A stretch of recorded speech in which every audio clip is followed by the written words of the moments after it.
Casino, Las Vegas, the mob, and Bob De Niro's sneer. A tale of greed and hedonistic excess writ large, whose characters, enslaved by their vanity and egotistical self-absorption, succumb one by one to various unsavoury fates. Casino, like Vegas itself, enshrines the more unsavoury aspects of the American dream in the later years of the 20th century. Individualism verging on paranoid isolation, an infatuation with the hollow glitz of on-demand entertainment, and a near-total preoccupation with the almighty dollar. However, this film, Scorsese's finest outing if you ask me, is no one-dimensional ode to the neon glow of Sin City. Indeed, its characters display the familiar Scorsese blend of self-destructive behaviour, hypocritical foolishness, and wayward moral compasses. Pesci reprises his Goodfellas role of violent psychopathic maniac with gusto, carving a trail of chaos wherever he steps. You could have had the food and beverage job without going on television! Casino's primary protagonist, talented gambling handicapper and casino manager Sam Ace Rothstein, is a more complex character. For such a calculating man, the decision to marry the most effective grifter in Las Vegas in the pursuit of a settled family life is certainly a strange one, but springs from a very human desire. Ace's actions throughout the film demonstrably show him to be a total control freak.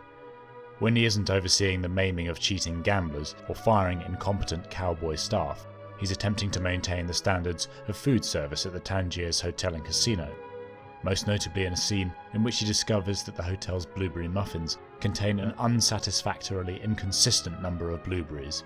Look at this. There's nothing.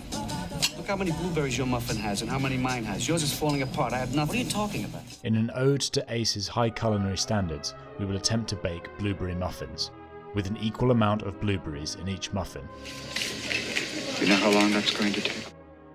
This recipe will make around 8 to 9 muffins. Take 3/4 of a cup of flour, half a teaspoon of baking soda, half a teaspoon of baking powder, and a good pinch of salt, and mix it in a bowl. Set to one side. Now we will combine our wet ingredients. Take 1/4 of a cup of butter, 1/4 cup of sugar and a little brown sugar, and beat with a whisk. Blend the sugar and butter until the mixture is smooth and creamy. Now add an egg, beating it well.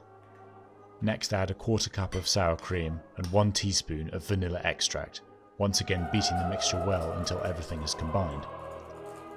The next step is to blend our dry and wet ingredients.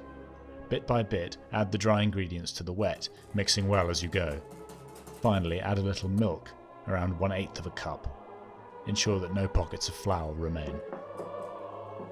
At this juncture, any ordinary blueberry muffin recipe would call for you to add the blueberries. However, it is exactly this kind of scattergun approach to blueberry distribution that we are hoping to avoid. Therefore, we will now take a muffin tray and grease the cups with a little oil. Now spoon the batter into the tray carefully. At this point, we will add the blueberries. The same number of blueberries in each muffin. Press the blueberries into the batter.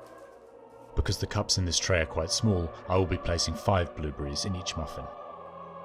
Once complete, bake the muffins in a hot oven at a temperature of 425 degrees Fahrenheit or 220 degrees Celsius for 5 minutes.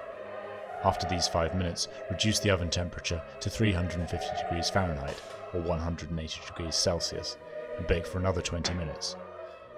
Check the muffins regularly. They are finished when a knife inserted into the centre of a muffin comes out clean. Allow to cool before transferring to a plate. You can add a topping if you like. I'm using cinnamon and icing sugar. And there you have it, blueberry muffins, with an equal number of blueberries in each muffin. I'll be honest, my muffins are looking rather sorry for themselves. They didn't rise as much as I'd hoped. I think the tray I used might be partially to blame. However, despite their limp appearance, they do taste pretty good. Who's this guy? I ain't nobody.